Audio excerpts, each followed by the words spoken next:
High friends, welcome to Sam's kitchen. Friends, आज ना आपण एक इव्हिनिंग स्नॅक्स बनवणार आहे बरं का. ते आहे मस्त असे हलके फुलके, अगदी गार झाले तरीही कुरकुरीत राहणारे मटारचे नगेट्स. अगदी कॅफे स्टाईल आहेत बरं का. 3, 2, 1. मटार नगेट्स करण्यासाठी आपल्याला आधी हिरवी पेस्ट करायची आहे.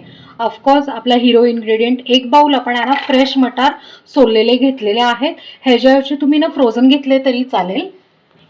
4-5 कढीपत्त्याची पानं, थोडा लसूण, मिरची एक 4 ते 5 घातलेल्या आहेत, कारण आपण ह्याच्यात रवा सुद्धा येणार आहे नंतरच्या मिक्सचरमध्ये. सो त्या पद्धतीने किंवा त्या अंदाजाने आहे ना आपण आहे ना मिरच्या घालणार आहोत. अगदी थोडीशी कोथिंबीर आणि आता ह्याच्यात थोडंसं पाणी घालून आपण आहे ना ह्याची पेस्ट करून घेऊयात. ग्रीन पेस्ट आपण ग्राइंड करून घेतलेली आहे. आता आपण आहे ना नगेट्सचं मिक्सचर करायला घेऊया. फ्रेंड्स, आपल्याला आता मिक्सचरसाठी एका कढईमध्ये अगदी थोडंसं तेल घातलेलं आहे. त्यातनं थोडेसे जिरे, थोडासा हिंग. आता यात सगळी मटारची पेस्ट घालूया. आता या फोडणीमध्ये ना मटारची पेस्ट आहे ना नीट छान मिक्स करून घेऊया. आता ना मटार मिक्स करून झाला ना किंवा मग ग्रीन पेस्ट मिक्स करून झाली की आपण ज्या बाउलनी मटार घेतलं होतं तेवढं 1.5 बाउल आपण पाणी, 1.5 वाटी किंवा 1.5 बाउल आपण पाणी घेतलेलं आहे इकडे. आता यात ना चवीप्रमाणे मीठ, थोडेसे चिली फ्लेक्स. आता ना मिक्स करून आपण आहे ना ह्याला छानपैकी उकळी काढून घेऊयात. उकळी काढली ना लो फ्लेमवर की ना मटार सुद्धा शिजतात, कारण हे मटार जे आहेत ते आपण कच्चे घेतलेले आहेत, फ्रेश असे सोललेले घेतलेले आहेत, ते काही वाफवून घेतलेले नाही आहेत. सो आता आपण थांबूयात उकळी येईपर्यंत. ह्याला ना छान उकळी यायला सुरुवात झालेली आहे. आता आपण अर्धा बाउल आहे ना बारीक रवा घालून घ्यायचा आहे. ह्याच्यात तिप्पट पाणी घालायचं. जेवढं रवा घातला ना त्याच्यात तिप्पट आपण पाणी घालून घ्यायचं. आता आपण आहे ना छान बारीक रवा घालूयात आणि मस्तपैकी मिक्स करून घेऊयात. बरं, महत्त्वाचं म्हणजे इथे ना गुठळ्या होऊन द्यायच्या नाहीत, त्यामुळे एकदम फास्ट असं मिक्स करूया. फ्रेंड्स, आपण आहे ना रवा छान मिक्स केलेला आहे आणि बघा उपम्यासारखं टेक्स्चर आलेलं आहे. आता काय करायचं आहे, लो फ्लेमवर एक 2 ते 3 मिनटं झाकण देऊन वाफ काढून घेऊया. एक 2 मिनटं झालेत, आपण ना जस्ट चेक करूया.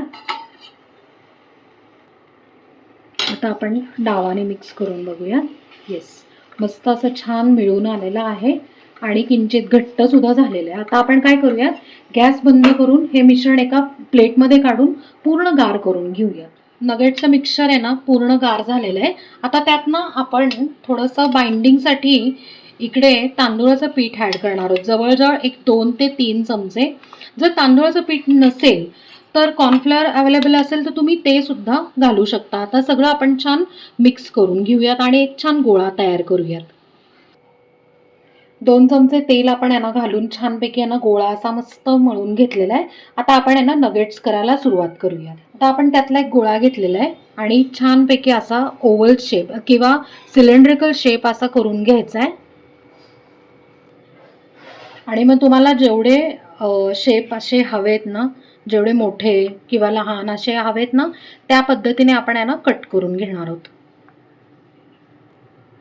आता त्यातला एक घ्यायचा आणि अशा पद्धतीने आपण यांना शेप द्यायचा. तुम्हाला शेप कुठलाही तुम्ही देऊ शकता, पण आपण ना कॅफे स्टाईल जे नगेट्स असतात ना त्या पद्धतीने आपण यांना छानपैकी त्याला असा शेप देणार आहे. आपण बाकीचे नगेट्स पण सेम अशा शेपमध्ये करून घेऊया.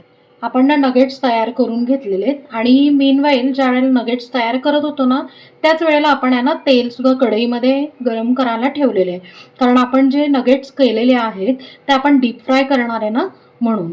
तर अशा पद्धतीने आपण सगळे नगेट्स करून घेतलेले आहेत. आता आपण ते फ्राय करायला घेऊयात. फ्रेंड्स, आपण इकडे कढईत आहे ना तेल तापायला ठेवले. जस्ट एक छोटी गोळी टाकून आपण बघूयात की तापलंय का. येस, तेल तापलेलं. आपण ही गोळी काढून घेऊया. फ्लेम मी आहे ना मीडियम ठेवलेली आहे आणि आपण आता नगेट्स आहे ना ह्याच्यात टाकून घेऊ. त्यानंतर काय करायचं, एकदा तेल कडकडीत तापलं ना की लो फ्लेमवर आपण तळून घेणार आहे. नाही तर होतं काय माहिती का, की आतून आहे ना नगेट्स जे आहेत ना तर ते कच्चे राहतात आणि बाहेरून मग करपतात. नगेट्स टाकून झाले ना की लगेच अजिबात हलवायला जायचं नाही. 1 ते 2 मिनटं तसंच थांबायचं. म्हणजे काय होतं, खालून ते छान क्रिस्पी तळायला चालू होतात आणि मोकळे होतात. 1-2 मिनटं झालेत, आपण जस्ट आता चेक करूया. येस, हे बघा अजिबात चिटकलेले नाही आहेत, हे बघा, हे बघा. आणि आता काय करायचं आहे, असा चमचा आहे ना असा फिरवायचा, म्हणजे काय होतं की छानपैकी ना नगेट्स तळले जातात एकसारखे.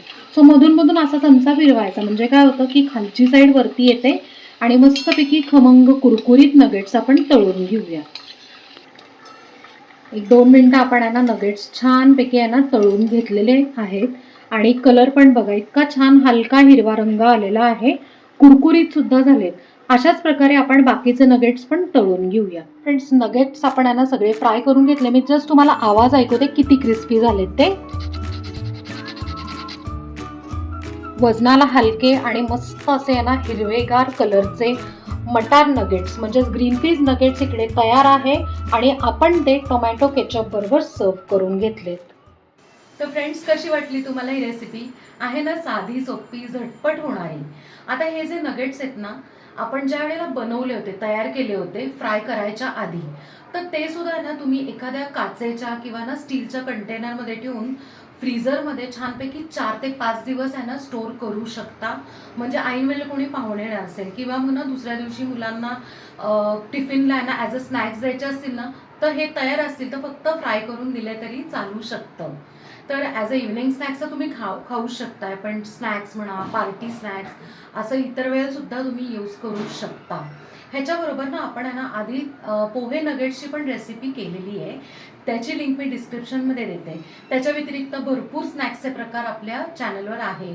सो नक्की आपल्या चॅनलला सबस्क्राईब करा, लाईक करा, शेअर करा आणि कमेंट करा. थँक्यू.